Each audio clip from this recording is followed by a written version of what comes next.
प्यारे प्यारे अजीज़ दोस्तों, अस्सलामु अलैकुम वरहमतुल्लाहि ताला वबरकातुहू।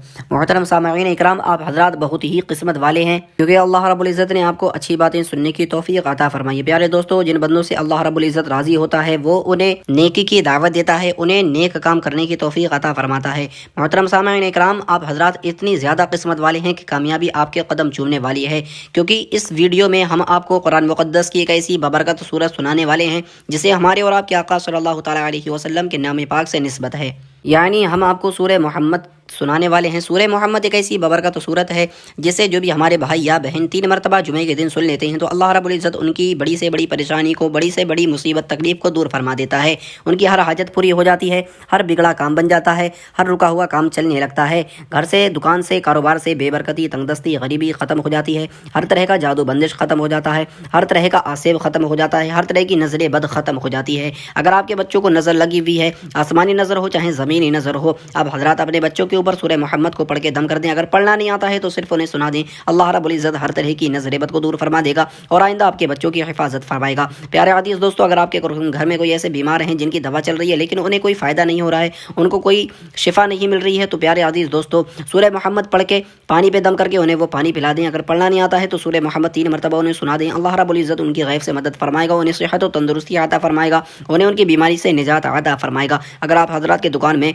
बरकत नहीं होती है, कारोबार में बरकत नहीं होती है, घर में बरकत नहीं होती है, तो सुबह ही सुबह सूरह मोहम्मद को 3 मरतबा सुन लें या फिर पढ़ लें तो अल्लाह रब्बुल इज़्ज़त आपके कारोबार में, आपकी दुकान में बेपनाह बरकतें अता फरमाएगा, अपनी रहमत के ख़ज़ानों को खोल देगा। प्यारे अज़ीज़ दोस्तों, कुरान मुक़द्दस की बाबरकत सूरत है, इसको बिल्कुल भी नज़रअंदाज मत करना, क्योंकि ये सूरत आज तक जिसने भी सुनी अल्लाह रब्बुल इज़्ज़त ने उनकी ज़िंदगी बदल दी है। बहुत ही ज़्यादा किस्मत वाले होंगे आप हजरात के इस सूरत को मुकम्मल 3 मरतबा सुनेंगे। अल्लाह रब्बुल इज़्ज़त सुनने की तौफ़ीक़ अता फ़रमाए और आप हजरात की हर हाजत को पूरा फरमाए, आपकी हर दुआ को कबूल फरमाए, हर मुसीबत तकलीफ़ को दूर फरमाए। दोस्तों, चलते हैं सूरत को सुन लेते हैं। अऊज़ु बिल्लाहि मिनश शैतानिर रजीम, बिस्मिल्लाहिर रहमानिर रहीम। अल्लज़ीना कफ़रू वसद्दू अन सबीलिल्लाहि अज़ल्ल अअमालहुम वल्लज़ीना आमनू वअमिलुस सालिहाति वआमनू बिमा नुज़िला अला मुहम्मदिन वहुवल हक़्क़ु मिन रब्बिहिम कफ़्फ़रा अन्हुम सय्यिआतिहिम वअस्लह बालहुम ज़ालिक बिअन्नल्लज़ीना कफ़रू इत्तबउल बातिल वअन्नल्लज़ीना आमनू इत्तबउल हक़्क़ मिन रब्बिहिम कज़ालिक यज़रिबुल्लाहु लिन्नासि अम्सालहुम फ़इज़ा लक़ीतुमुल्लज़ीना कफ़रू फ़ज़रबुर रिक़ाब हत्ता इज़ा अस्ख़न्तुमूहुम फ़शुद्दुल वसाक़ फ़इम्मा मन्नन बअदु वइम्मा फ़िदाअन हत्ता तज़अल हर्ब औज़ारहा ज़ालिक वलौ यशाअुल्लाहु लंतसर मिनहुम वलाकिन लियब्लुव बअदकुम बिबअदिन वल्लज़ीना क़ुतिलू फ़ी सबीलिल्लाहि फ़लन युज़िल्ल अअमालहुम सयहदीहिम वयुस्लिहु बालहुम वयुदखिलुहुमुल जन्नत अर्रफ़हा लहुम। या अय्युहल्लज़ीना आमनू इन तंसुरुल्लाह यंसुरकुम वयुसब्बित अक़दामकुम वल्लज़ीना कफ़रू फ़तअसल लहुम वअज़ल्ल अअमालहुम ज़ालिक बिअन्नहुम करिहू मा अंज़लल्लाहु फ़अहबत अअमालहुम अफ़लम यसीरू फ़िल अर्दि फ़यंज़ुरू कैफ़ कान आक़िबतुल्लज़ीना मिन क़ब्लिहिम दम्मरल्लाहु अलैहिम वलिलकाफ़िरीन अम्सालुहा ज़ालिक बिअन्नल्लाह मौलल्लज़ीना आमनू वअन्नल काफ़िरीन ला मौला लहुम इन्नल्लाह युदखिलुल्लज़ीना आमनू वअमिलुस सालिहाति जन्नातिन तजरी मिन तहतिहल अन्हार वल्लज़ीना कफ़रू यतमत्तऊन वयअकुलून कमा तअकुलुल अनआम वन्नारु मस्वन लहुम वकअय्यिम मिन क़रयतिन हिय अशद्दु क़ुव्वतन मिन क़रयतिका अल्लती अख़रजतक अहलकनाहुम फला नासिर लहुम अफ़मन कान अला बय्यिनतिन मिन रब्बिही कमन ज़ुय्यिन लहू سوء عمله واتبعوا أهواءهم. مثل الجنة التي وعد المتقون فيها أنهار من ماء غير آس وأنهار من لبن لم يتغير طعمه وأنهار من خمر لذة للشاربين وأنهار من عسل مصفى ولهم فيها من كل الثمرات ومغفرة من ربهم كمن هو خالد في النار وسقوا ماء حميما فقطع أمعاءهم. ومنهم من يستمع إليك حتى إذا خرجوا من عندك قالوا للذين أوتوا العلم ماذا قال آنفا أولئك الذين طبع الله على قلوبهم واتبعوا أهواءهم.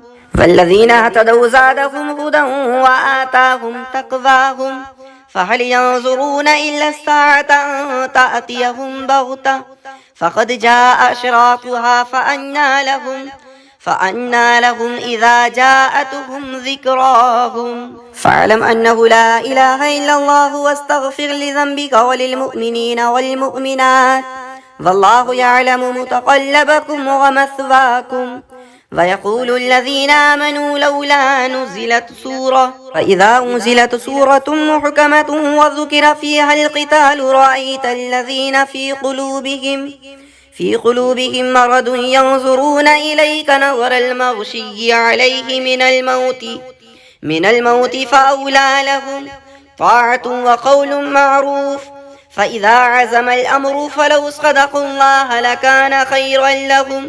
فهل عسيتم إن توليتم أن تفسدوا في الأرض وتقطعوا أرحامكم أولئك الذين لعنهم الله فأصمهم وأعمى أبصارهم. أفلا يتدبرون القرآن أم على قلوب أقفالها إن الذين ارتدوا على أدبارهم من بعد ما تبين لهم الهدى الشيطان سول لهم وأملى لهم ذلك بأنهم قالوا للذين كرهوا ما نزل الله سنطيعكم في بعض الأمر والله يعلم إسرارهم.